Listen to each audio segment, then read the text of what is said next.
તો hello friends, નમસ્તે, જય હિન્દ. હું છું ભૂપેન્દ્ર ગોસ્વામી, આવી ગયો છું તમારી સમક્ષ આજે એક નવો વિડીયો લઈને.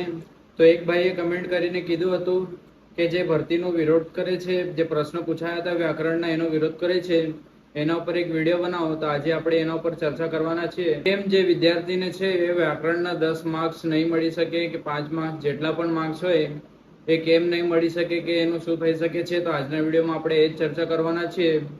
તો સૌથી પહેલા આપણે એક એક્ઝામ્પલ એના માટે લેવું પડશે.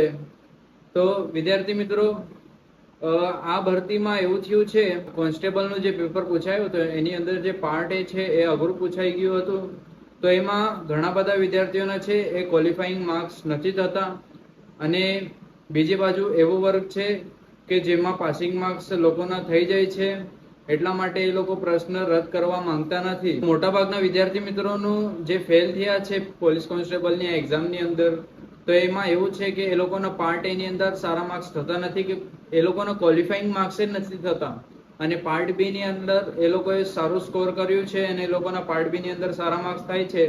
એટલા માટે એ લોકો વિરોધ કરી રહ્યા છે કે પાર્ટ એ માં જે વ્યાકરણના પ્રશ્ન જે પૂછાણા હતા એ રદ થાય. એના માટે એ લોકો ગાંધીનગર જઈને અરજીઓ કરે છે અને આંદોલન કરે છે. એમાંથી અમુક ભાગ એવું છે જે નિરપક્ષ લડે છે, કારણ કે જે પોલીસ કોન્સ્ટેબલનું પેપર લેવાયું હતું એની અંદર જે વ્યાકરણ છે એ પૂછવાનું નહીં હતું, જે સિલેબસની બહાર હતું, તો પણ પૂછી લીધું છે. એના માટે જે વિરોધ કરે છે એવા વિદ્યાર્થીઓ થોડાક ઓછા છે, અને એની અંદર વધુ સ્ટુડન્ટ્સ એવા છે કે જેમના પાર્ટ એ ની અંદર ક્વોલિફાઈંગ માર્ક્સ નથી થતા. એટલા માટે એ લોકો વિરોધ કરે છે. તો એના માટે આપણે એક એક્ઝામ્પલ લઈને જો જોઈએ, તો મારી પાસે જે એક ભાઈનો સ્ક્રીનશોટ આવેલો, એમના માર્ક્સ છે એ પાર્ટ એ ની અંદર છે 31.75 જેવા થતા હતા. એટલે એ ભાઈના 0.25 માર્ક્સ છે પાર્ટ એ ની અંદર ક્વોલિફાઈંગ થવા માટે ઘટે છે. ને એ ભાઈના માર્ક્સ જોઈએ તો પાર્ટ બી ની અંદર એમના માર્ક્સ 106.25 જેવા સમથિંગ હતા. તો એ ભાઈના માર્ક્સ છે ટોટલ 138 માર્ક્સ થાય છે. પણ એક ભૂલ એવી થાય છે કે એ ભાઈ પાર્ટ એ ની અંદર છે ક્વોલિફાય થતા નથી, એ 0.25 માર્ક્સ થી રહી જાય છે. તો એક વર્ગ આવો હોઈ શકે છે કોન્સ્ટેબલની અંદર, જે પણ આ વ્યાકરણના પ્રશ્નોનો વિરોધ કરે છે એમાં મોટા ભાગનો વર્ગ આવું જ હશે કે જેમના પાર્ટ એ ની અંદર અમુક માર્ક્સ થી છે એ લોકો રહી જતા હશે, એટલા માટે એ વિરોધ કરે છે. અને બીજો વર્ગ એવો છે કે જેમના પાર્ટ એ ની અંદર માર્ક્સ થઈ ગયા છે, પાસિંગ માર્ક્સ થઈ ગયા છે, અને પાર્ટ બી ની અંદર પણ ડિસેન્ટ માર્ક્સ થઈ ગયા છે, જેમના 100 પર માર્ક્સ થાય છે. તો એ લોકો ગભરાય છે કે જો વ્યાકરણના પ્રશ્ન જો એમના રદ થઈ જાય, કે અમુક જે પ્રશ્ન પાર્ટ એ ની અંદર રદ થઈ જશે, તો એ લોકોના માર્ક્સ ઘટી નહીં જાય. એટલા માટે એ લોકો આને સપોર્ટ કરતા નથી. આ વિદ્યાર્થી મિત્રો હકીકત છે જે તમે જોઈ શકો છો. અને જે પણ વિદ્યાર્થી મિત્રો વિરોધ કરે છે કે સપોર્ટ કરતો છે કે નથી કરતો, એમની પાછળ એમનું પોતપોતાનું સ્વાર્થ હોય છે વિદ્યાર્થી મિત્રો, કારણ કે સ્વાર્થ વગર આ દુનિયા ચાલતી નથી. તો વિદ્યાર્થી મિત્રો, જેમના પાર્ટ એ ની અંદર માર્ક્સ નથી થતા, જો એવા વિદ્યાર્થીઓ વિરોધ કરે છે અને ભરતી બોર્ડ એમના ઉપર કંઈ પણ નિર્ણય લે છે, જો સમજો કે 5 માર્ક્સનું ગ્રેસિંગ આપી દેશે, તો બીજો વર્ગ છે એ એનો વિરોધ કરશે. કારણ કે વિદ્યાર્થી મિત્રો, ઘણા ઉમેદવારોનું એવું માનવું છે કે એ લોકો મહેનત કરીને પાસ થયા છે, એટલા માટે ગ્રેસિંગ આપવી એ જરૂરી નથી સમજતા. જો પાર્ટ એ ની અંદર અમુક પ્રશ્નો કેન્સલ થાય છે, તો બીજો વર્ગ છે એ વિરોધ કરવાનું ચાલુ કરી દેશે વિદ્યાર્થી મિત્રો. કારણ કે જ્યારે પાર્ટ એ ની અંદર છે એ અમુક વિદ્યાર્થીઓના માર્ક્સ નથી થતા વ્યાકરણના લીધે, અને એની જ વિરુદ્ધ છે અમુક વિદ્યાર્થીઓના માર્ક્સ થઈ જાય છે ક્વોલિફાઈંગ, એ પણ એ લોકોના વ્યાકરણના માર્ક્સના લીધે છે એ ક્વોલિફાઈંગ થઈ જાય છે. એટલે એ લોકો પણ કહે છે કે પ્રશ્ન રદ થવા જોઈએ નહીં. ભરતી બોર્ડ છે જે નિર્ણય લીધું છે ફાઇનલ આન્સર કીમાં, એ જ બરાબર છે. તો વિદ્યાર્થી મિત્રો, આવી રીતે છે પોલીસ કોન્સ્ટેબલના ઉમેદવારોમાં બે વર્ગમાં વેચાઈ ગયું છે. એક સપોર્ટ કરે છે અને એક નથી સપોર્ટ કરતું. એની પાછળ એક જ કારણ છે વિદ્યાર્થી મિત્રો, કે જેમના માર્ક્સ થાય છે એ લોકો સપોર્ટ નથી કરતા, અને જેમના માર્ક્સ નથી થતા એ લોકો આ વિરોધને આગળ વધારવાની કોશિશ કરે છે. અને જે પણ વિરોધ કરે છે એ સાચી વાત છે વિદ્યાર્થી મિત્રો, એમાં મારો કઈ એમને કહેવું નથી. એ લોકો જે પણ કરે છે બરાબર કરે છે. પરંતુ વિદ્યાર્થી મિત્રો, આ એક કમેન્ટ આવી હતી, તો મેં બંને બાજુથી છે, હું બંને પર્સપેક્ટિવની છે વાત મૂકવાની કોશિશ કરું છું અને તમને સમજાવું છું કે કેવી રીતે પોલીસ કોન્સ્ટેબલની પરીક્ષાની અંદર બે ભાગ પડે છે, અને બે વિદ્યાર્થીઓ પોતપોતાનું પર્સપેક્ટિવ છે એ આવી રીતે કમેન્ટ બોક્સની અંદર કે ગમે ત્યાં રજૂ કરે છે. એટલા માટે મને તમારી સાથે આ વાત શેર કરવાની હતી. અને વિદ્યાર્થી મિત્રો, ઘણા બધા મિત્રો છે એ મારી વિડીયો પર આવીને કમેન્ટ્સ કરે છે, નેગેટિવ કમેન્ટ્સ કરે છે. તો વિદ્યાર્થી મિત્રો, જો તમને આ વિડીયો ગમતો હોય તો તમારે જોઈ શકો છો, અથવા તો મારી કોઈ જબરદસ્તી નથી. વિદ્યાર્થી મિત્રો, જો તમને વિડીયો સારું લાગે તો તમે મારા વિડીયો જોઈ શકો છો અને ચેનલને સબસ્ક્રાઇબ કરી શકો છો, અથવા તો તમે મારો ચેનલ અનસબસ્ક્રાઇબ કરીને આગળ વધી શકો છો. જે તમને ગમતું હોય તમે એની પાસે જઈને એમના વિડીયો જોઈ શકો છો. વિદ્યાર્થી મિત્રો, એમાં કંઈ ગલત નથી કે ખોટું નથી. અને વિદ્યાર્થી મિત્રો, ફાઇનલ આન્સર કીની અંદર જે ભરતી બોર્ડે 2 પ્રશ્નો સુધાર્યા છે એની અંદર જ ઘણું બધું એવું થયું હશે કે ઘણા બધા વિદ્યાર્થી મિત્રો જે કિનારે અટકેલા હતા એ મેરિટની અંદર આવી ગયા છે.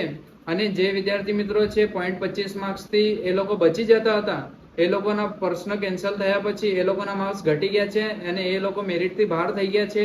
અને જે લોકો મેરિટને કિનારે અટકેલા હતા એ મેરિટની અંદર આવી ગયા છે. એટલે વિદ્યાર્થી મિત્રો, તમે વિચારો કે 2 પ્રશ્ન ખાલી સુધારવાથી પેપરની અંદર આટલું બધું બદલાવ આવી શકે છે. જો વિદ્યાર્થી મિત્રો 5 કે 10 માર્ક્સનું ચેન્જ આવે કે બદલાવ આવે તો મેરિટનો નકશો છે એ અલગ જ બદલાઈ જશે. વિદ્યાર્થી મિત્રો, તો વિદ્યાર્થી મિત્રો, આના માટે શું કહી શકાય? એવું માનવું છે કે ભરતી બોર્ડ પ્રશ્ન રદ નહીં કરશે. વિદ્યાર્થી મિત્રો, મારું તો એવું જ માનવું છે કે જે ફાઇનલ આન્સર કીની અંદર સુધારો થઈ ગયો છે એનાથી અલગ ભરતી બોર્ડ છે વધારેમાં વધારે 2 પ્રશ્નોનું, વિદ્યાર્થી મિત્રો ધ્યાનથી સાંભળશો, વધારેમાં વધારે મારા મત મુજબ ભરતી બોર્ડ છે 2 જેવા પ્રશ્નોનું ચેન્જ કરી શકે છે જો થતું હોય તો પણ વિદ્યાર્થી મિત્રો, મારું તો એવું જ માનવું છે કે ફાઇનલ આન્સર કીની અંદર જે નિર્ણય ભરતી બોર્ડે લીધું છે એ જ બધાને સ્વીકારવું પડશે. વિદ્યાર્થી મિત્રો, અને વિદ્યાર્થી મિત્રો એ જ સત્ય છે. હવે શું કરવું જોઈએ આપણે? જો વિદ્યાર્થી મિત્રો તમારા માર્ક્સ છે સારા થતા હોય, જો 100 ઉપર તમારા માર્ક્સ થતા હોય, 100 થી 110 ની વચ્ચે તમારા માર્ક્સ થતા હોય, તો તમે ડોક્યુમેન્ટ વેરિફિકેશન માટે તમારા ડોક્યુમેન્ટ છે એ રેડી કરવા માંડો. તો વિદ્યાર્થી મિત્રો, હવે તમે શું કરવું જોઈએ? જો તમારા માર્ક્સ ઓછા થતા હોય તો તમે શું કરવું જોઈએ? તો વિદ્યાર્થી મિત્રો, મારા મત મુજબ તો તમારે છે હવે એક તમારે જોબ શોધી લેવી જોઈએ અને એ તમારે કામ ધંધા પર થોડુંક ધ્યાન આપવું જોઈએ. કારણ કે વિદ્યાર્થી મિત્રો, જે નેક્સ્ટ ભરતી આવવાની છે એનું હજુ કંઈ નક્કી નથી. હાલની ભરતીના જ વિદ્યાર્થી મિત્રો ઠેકાના નથી. ભરતી બોર્ડ એક જ ભરતીને આટલું લંબાવે છે. તો વિદ્યાર્થી મિત્રો, આગળની તમારે તૈયારી કરવી હોય તો તમે સૌથી પહેલા છે તમારી એકાદો જોબ કાં તો તમે જે કરવાનું હોય જેથી તમારા ઘરમાં ઇન્કમ આવે, વિદ્યાર્થી મિત્રો તમે ઘરના માટે તમે સપોર્ટ કરી શકો એટલું તમે કંઈ કામ ધંધો હવે કરવું જોઈએ. અને એની સાથે સાથે તમારે તૈયારી પણ ચાલુ રાખવી જોઈએ. અને ફ્રેન્ડ્સ, ઘણા બધા લોકોનું એવું માનવું છે કે કદાચ મેં મેરિટ બદલ કરું છું કે દર 2 દિવસે મેં મેરિટ બદલું છું. તો વિદ્યાર્થી મિત્રો, આવું કંઈ નથી. મેં જ્યારથી વિડીયો બનાવવાનું સ્ટાર્ટ કર્યું છે ત્યારથી મેં છે મારા વિડીયોમાં મેં એક જ મેરિટની આસપાસ હું કીધું છે. મારું એક જ પ્રેડિક્શન છે અને છેલ્લે સુધી એ જ પ્રેડિક્શન રહે છે. વિદ્યાર્થી મિત્રો, કે મારું પ્રેડિક્શન છે કે 100 થી 110 ની વચ્ચે જેના માર્ક્સ થતા હોય એ લોકોને 90 થી 95% એવા ચાન્સ છે એ લોકોને કોઈક એક પોસ્ટ પર કોન્સ્ટેબલની અંદર, SRPF કાં તો જેલ સિપાહી કોઈ પણ એક પોસ્ટની અંદર નોકરી તો મળી જ જશે. એટલે વિદ્યાર્થી મિત્રો, આ મારો મત છે અને દરેકને પોતપોતાના મત હોય છે. વિદ્યાર્થી મિત્રો, કોઈનો કંઈ માનવાનું હોય છે તો કોઈ કંઈ માને છે. તો એટલા માટે વિદ્યાર્થી મિત્રો, જો તમને સારું લાગે તો તમે વિડીયો જોવાનો, અથવા તો વિદ્યાર્થી મિત્રો તમને મારી વાતથી અસંતુષ્ટિ લાગે તો તમે અન્ય કોઈ વિડીયો પર જઈને જોઈ શકો છો અને અન્ય વિડીયોથી તમે માહિતી કલેક્ટ કરી શકો છો. તો એમાં કંઈ નેગેટિવ કમેન્ટ્સ કરવાનું આવતું નથી વિદ્યાર્થી મિત્રો. અને વિદ્યાર્થી મિત્રો, ઓલરેડી ભરતીનો છે એ માહોલ ખરાબ ચાલે છે. કારણ કે સરકાર જે ભરતી કરે છે એ રેગ્યુલર જેવી નથી, એમનો કોઈ ઠેકાણો હોતો નથી. કારણ એક ભરતી એ લોકો 2-3 વર્ષ ખેંચે છે. એટલે વિદ્યાર્થી મિત્રો, સાથે સાથે તમારે કોઈક ના કોઈ કામ ધંધો તો જરૂરથી શોધી લેવો જોઈએ, જેથી કરીને તમે તમારી ફેમિલીને થોડુંક સપોર્ટ કરી શકો છો. અને એની સાઈડમાં વિદ્યાર્થી મિત્રો તમે ટાઈમ કાઢીને તમારી તૈયારી ચાલુ રાખી શકો છો.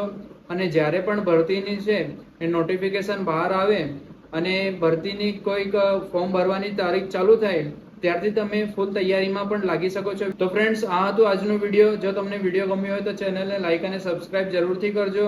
અને વિદ્યાર્થી મિત્રો, આપણે આગળ ઘણા બધા વિડીયો લાવવાના છે અલગ અલગ ટોપિક ઉપર. કેવી રીતે તમારી મેમરી છે, યાદશક્તિ તમે ઇમ્પ્રુવ કરી શકો છો, કે રીડિંગ કેવી રીતે કરવું જોઈએ, કે કયા બુક્સ વાંચવા જોઈએ, આવી બધી બાબતો પર આપણે આગળ વિડીયો લઈને આવીશું. તો એના માટે તમે ચેનલને સબસ્ક્રાઇબ જરૂરથી કરી શકો છો. અને વિદ્યાર્થી મિત્રો, આપણે મળીશું નેક્સ્ટ વિડીયોમાં. આજના માટે આટલું જ. જય હિન્દ.